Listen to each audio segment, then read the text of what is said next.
Après 70 ans de vie sur l'esplanade de Montpellier, ce platane tire sa révérence. Rongé de l'intérieur par un champignon, moins de 10% de son bois était sain. Il a dû être abattu pour éviter sa chute accidentelle.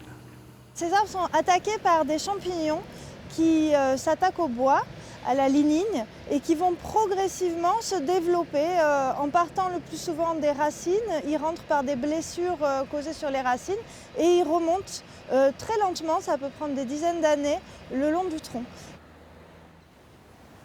Le tronc est découpé minutieusement, morceau par morceau, pour préserver d'éventuels animaux vivant dans l'arbre.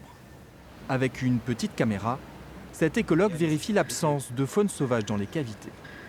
Je suis en train de contrôler dans tous les tronçons qui ont été coupés s'il y a des chauves-souris qui sont présentes.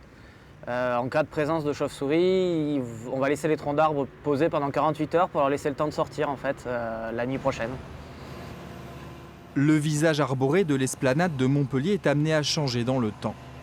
À cause du changement climatique et des maladies du platane, la métropole joue la carte de la biodiversité en les remplaçant par des chênes et des micocouliers.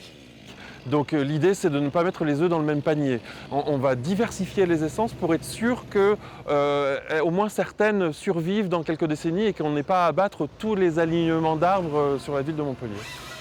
Les restes de ces platanes seront valorisés. Broyés en copeaux, ils serviront à alimenter la chaufferie d'un quartier de Montpellier.